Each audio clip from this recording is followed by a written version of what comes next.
Nem o rei Salomão, em sua riqueza, se vestiu como os lírios com grandeza.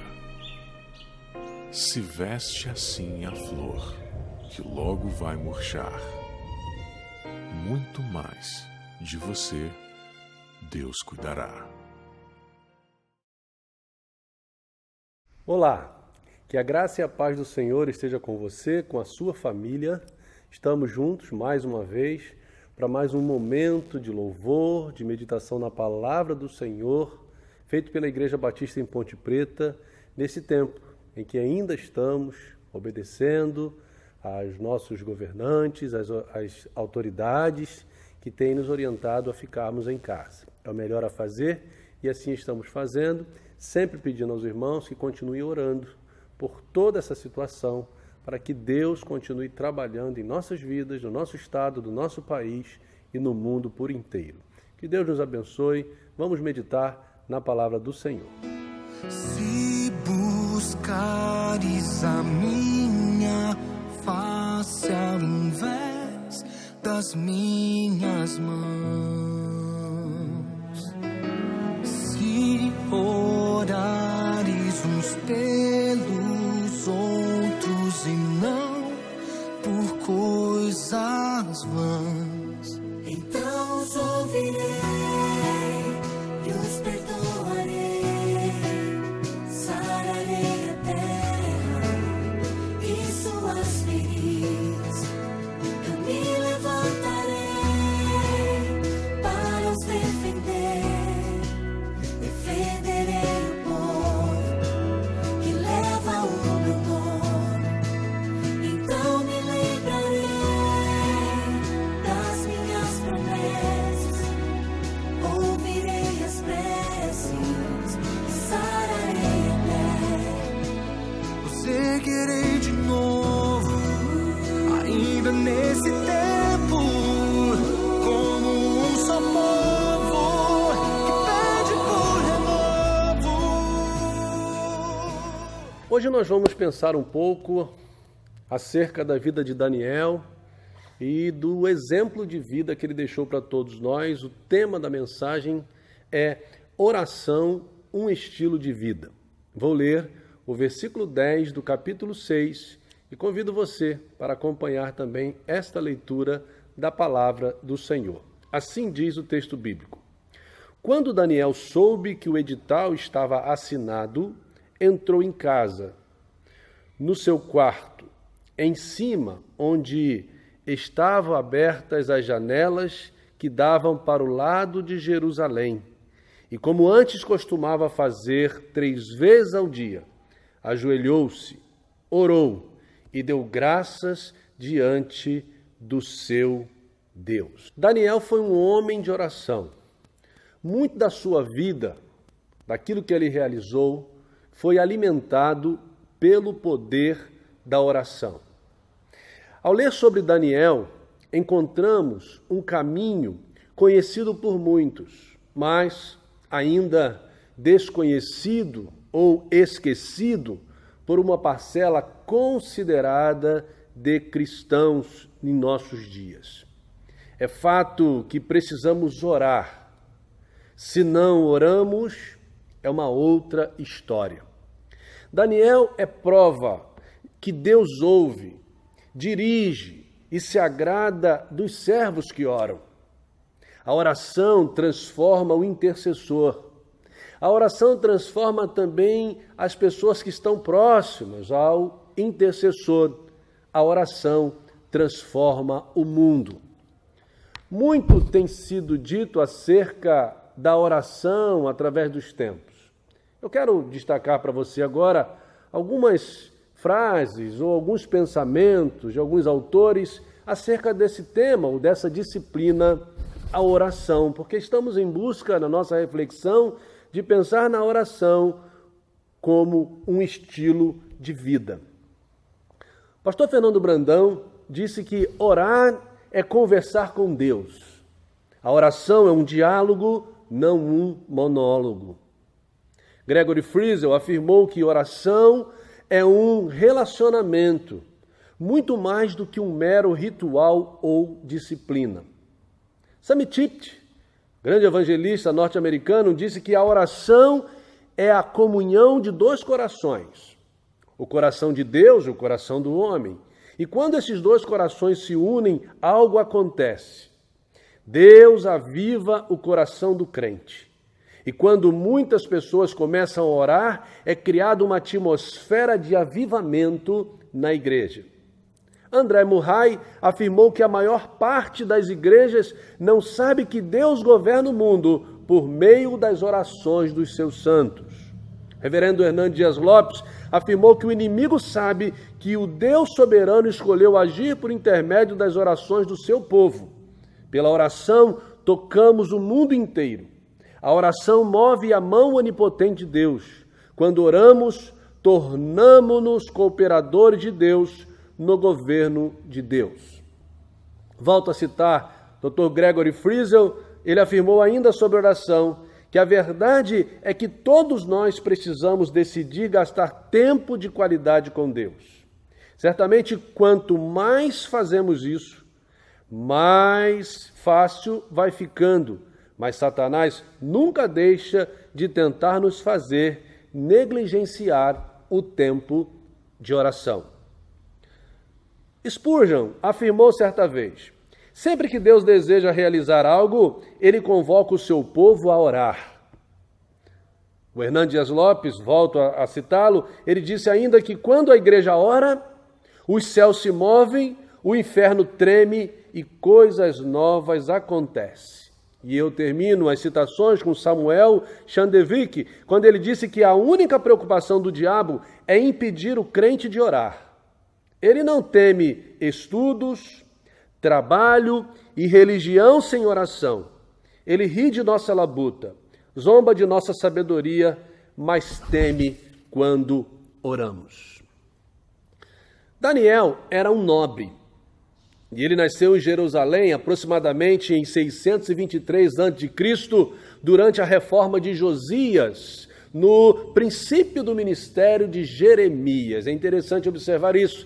Daniel vai ser usado por Deus na corte, no meio daquelas pessoas que influenciavam, no meio daquelas pessoas que tomavam as decisões. E o profeta Jeremias foi usado por Deus entre o povo. É o profeta chorão, aquele que Deus usou para alimentar o seu povo. Ou seja, no mesmo momento, Deus estava trabalhando em dois polos para fazer a sua vontade. Junto à corte e no meio do povo, Deus tem feito isso também nos nossos dias. Daniel era um adolescente, talvez aos 15 anos, quando o exército do rei da Babilônia, Nabucodonosor, invadiu Jerusalém e levou alguns jovens, membros da realeza e das famílias dos nobres de Jerusalém. Foram levados para a Babilônia como prisioneiros. E chegando lá, esses jovens, eles passaram por um processo de imersão na cultura e da língua dos babilônios, para que eles pudessem servir de mediadores entre os que foram de Jerusalém para a Babilônia. Jovens de muita qualidade, e os jovens caldeus não poderiam competir com as qualidades mentais, físicas que eles tinham. E além de Daniel, você talvez conheça a história de outros 3 jovens, pois é citado no próprio livro de Daniel e aquele grande milagre do Senhor na fornalha. Ananias, que veio a ser chamado de Sadraque, Misael, que veio a ser chamado de Mesaque, e Azarias, que veio a ser chamado de Abednego. Daniel, em hebraico, quer dizer Deus é meu juiz. Esse nome estava relacionado ao verdadeiro Deus de Israel e ao culto de Israel. Quando ele chegou na Babilônia, ele recebeu um novo nome. E aí passou então a ser chamado lá naquele lugar de Beltesazar, que quer dizer guardador dos ocultos tesouros de Bel, um nome vinculado às divindades pagãs do culto aos caldeus. Eles mudaram o nome de Daniel, mas não conseguiram interferir na devoção de Daniel ao Deus Todo-Poderoso, o Deus de Israel. Em 603, aos 20 anos, Daniel foi declarado governador da província de Babilônia e chefe supremo de todos os sábios. Você vê isso no capítulo 2, verso 48. Daniel conseguiu tirar o máximo proveito do exílio. Ele, então, foi bem-sucedido ao exaltar Deus, ao ser fiel a Deus, em meio a um povo que não o reconhecia como Senhor. Daniel demonstrou caráter, fidelidade. Desde que chegou à Babilônia, ele não abriu mão de honrar o Senhor. Ele decidiu não se contaminar, conforme lemos no capítulo 1, verso 8. Supõe-se que Daniel tenha morrido em Suzã por volta do ano 530 a.C., com a idade aproximada de 94 anos. Um homem bem-sucedido, íntimo de Deus, que resolveu honrar ao Senhor e assim cumpriu muito bem a sua vida. Estamos falando de oração como um estilo de vida. E o que então podemos aprender com esse homem, Daniel? Um homem bem-sucedido que foi honrado por Deus e também pelos homens. O que podemos aprender com Daniel acerca da oração? Quero então tirar para você algumas lições do capítulo 1 até o capítulo 6. A primeira lição que eu quero tirar, baseando na vida de Daniel, acerca da oração, é que nós devemos orar em meio às adversidades. Observamos no capítulo 2, versos 17 e 18, o texto diz assim: Então Daniel voltou para casa e contou o caso aos seus companheiros Ananias, Misael e Azarias, para que pedissem misericórdia ao Deus do céu sobre aquele mistério, a fim de que Daniel e seus companheiros não fossem mortos juntamente com os outros sábios da Babilônia. Daniel e seus amigos estavam correndo perigo. O rei queria que seu sonho fosse interpretado. Ninguém havia sido capaz de interpretar o sonho. Então, furioso, ele mandou procurar todos os sábios do reino e esses deveriam ser mortos. Essa informação chegou ao conhecimento de Daniel, e Daniel então procurou o capitão da guarda real, de nome Arioque, e esse homem conduziu Daniel até o rei, e diante do rei, Daniel pediu um tempo, para que ele pudesse então revelar ao rei a interpretação. E ele sai da presença do rei com essa difícil missão, interpretar o sonho do rei. Todos corriam risco de vida.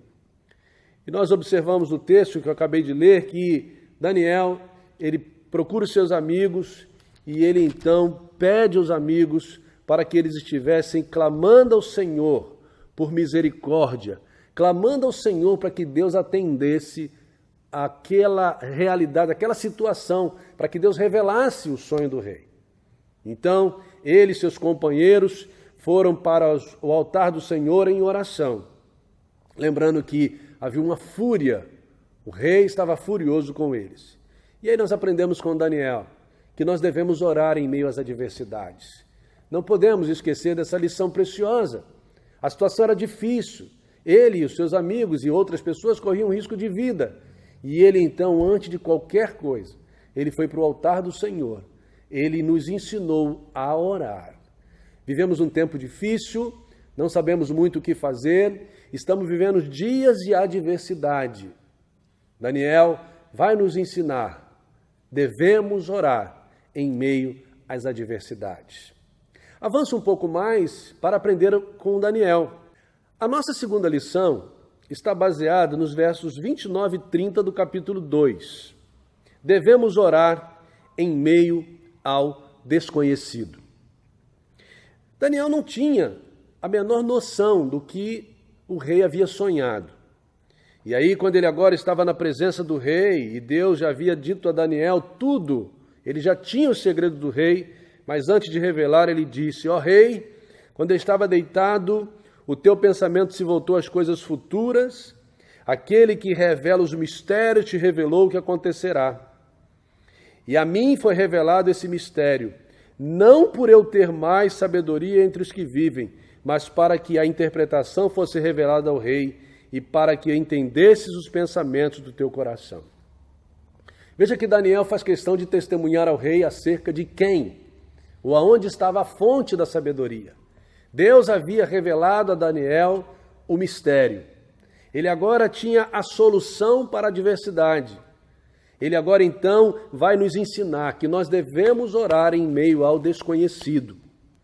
A prerrogativa de revelar ou não aquilo que está oculto é do Senhor. A própria Bíblia vai dizer em Deuteronômio, capítulo 29, versículo 29, que as coisas encobertas pertencem a Deus, as reveladas a nós e aos nossos filhos. Então nós devemos orar ao Senhor.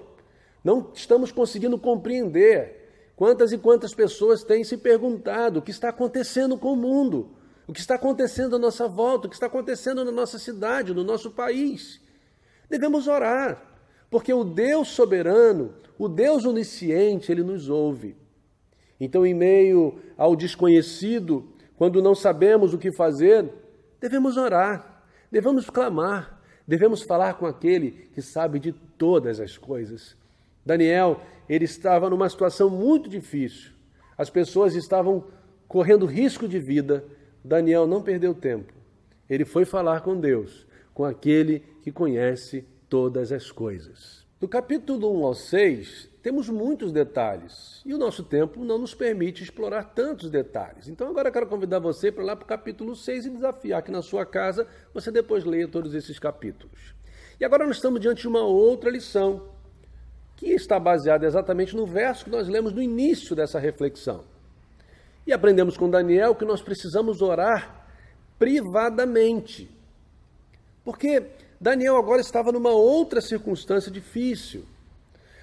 Ele havia sido escolhido como um de 3 governadores para supervisionar alguns prefeitos. Eram 20 prefeitos. E havia muita corrupção nessa época. E Daniel era um homem íntegro. E ele se destacou a tal ponto que já estava sendo cogitado para ser aquele que estaria governando todo o reino. E muito ciúme, muita inveja. E então as pessoas armaram todo um esquema com o próprio rei para tentar pegar Daniel naquilo que era mais forte na sua vida, que era a sua devoção. E Daniel, agora, ele estava sendo ameaçado porque ele não queria se prostrar diante de uma estátua do rei. E aí, o que o texto vai nos dizer é que Daniel, ao saber de tudo o que estava acontecendo, num edital que havia assinado, ele entra na sua casa e ele vai para o seu quarto. E ali ele vai fazer o que ele gostava e o que fazia parte do seu estilo de vida. Ele foi orar ao Senhor. E Daniel está nos ensinando aqui, então, que nós devemos orar privadamente. O texto diz que Daniel tinha o seu quarto de guerra, o seu quarto de oração. E lá no quarto ele orava ao Senhor. Jesus, quando falou de oração, ensinou sobre oração, ele falou, entra no teu quarto que o teu pai que está em secreto te recompensará. Entra no teu quarto, vá para a tua intimidade, fecha a porta, ou seja, vá para a sua privacidade e ora que o teu pai em secreto, o teu pai que te vê te recompensará. Como é importante a oração privada. Quando você está sozinho com Deus, quando você fala com Deus na sua casa, ou no transporte, ou no trabalho, quando você entende que é necessário ter momentos a sós com Deus, você e Deus. Daniel tinha isso e isso fazia parte do seu estilo de vida. E diante de uma adversidade, mais uma que ele estava vivendo, ele simplesmente vai para o seu quarto e lá ele vai iniciar mais uma vez um momento de oração. E isso vai nos dar uma outra lição, ainda no verso 10, porque o texto diz que ele fez aquilo que ele costumava fazer 3 vezes ao dia. Então Daniel, além de orar privadamente, ele orava continuamente. Ele tinha um hábito de orar. Oração para Daniel não era como um amuleto, não era como um remédio instantâneo para resolver um probleminha qualquer, ou um problemão, e de repente você esquecer que a oração é importante. Não. A oração fazia parte da vida de Daniel. Era uma disciplina aceita e praticada por ele. A oração deve ser vista como uma necessidade, como um oxigênio para a alma do crente. Nós precisamos orar em todo o tempo. Ah, irmãos, quantas pessoas só lembram da oração em meio às aflições, só lembram da oração quando as coisas não estão boas como agora. E aí ficamos desesperados, queremos orar todo o tempo, fazer movimento de oração, quando na verdade deveríamos ser como Daniel, em meio a qualquer circunstância da vida. Nós vamos continuar fazendo aquilo que nós costumamos a fazer. E então eu caminho com você para a última lição baseada na vida de Daniel, que está no verso 23, que diz que então o rei, agora num outro momento, depois que Daniel ora, as pessoas acusam Daniel, Daniel então foi preso e ele teve que ser jogado na cova dos leões. Vou concluir então com uma lição baseada numa história muito conhecida, inclusive das nossas crianças. Porque Daniel, por conta dele não ter se dobrado diante da estátua do rei, ele foi lançado na cova dos leões, junto às feras, prontas para devorar qualquer pessoa. E lá Daniel permaneceu, e pela manhã o rei, com o coração pesado, ele foi. E quando então o rei observou que Daniel estava vivo, ele se alegrou muito. Então o texto diz que Daniel foi tirado da cova e não acharam ferimento algum nele, porque ele havia confiado em Deus. E a lição final de hoje é essa: devemos permanecer em oração em meio às provações. Daniel havia confiado em Deus, em meio àquelas feras, ele permaneceu na presença de Deus, falando com Deus, orando ao Senhor. Assim deve ser a nossa vida. Meus irmãos, então nós vamos agora finalizar lembrando o que devemos fazer para que a nossa vida seja uma vida onde a oração faça parte de um estilo natural, não seja algo forçado. Precisamos então lembrar que nós temos que orar em meio às adversidades, precisamos lembrar que nós temos que orar em meio ao desconhecido, precisamos lembrar que nós temos que orar privadamente e continuamente, e precisamos lembrar que devemos permanecer em oração, não importando a circunstância. Você está sendo provada? Dê glória a Deus e ore ao Senhor. Você está sendo perseguido? Dê glória a Deus e ore ao Senhor. Você está aflito? Dê glória a Deus, ore ao Senhor. Você está com dúvidas? Você está preocupado? Não esqueça de orar ao Senhor. Diz a palavra: clama a mim, responder-te-ei e anunciar-te-ei coisas grandes e ocultas que não sabem. E o conselho bíblico é: orai sem cessar.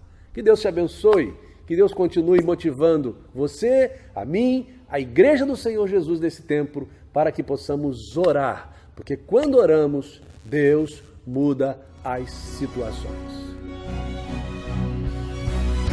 Então ouvirei e os perdoarei, sararei a terra e suas feridas. Eu me levantarei para os defender, defenderei o povo que leva o meu nome. Então me lembrarei das minhas promessas, ouvirei as preces e sararei a terra, os seguirei de novo, ainda nesse tempo, como um só povo que pede por renovo. No nome de Jesus.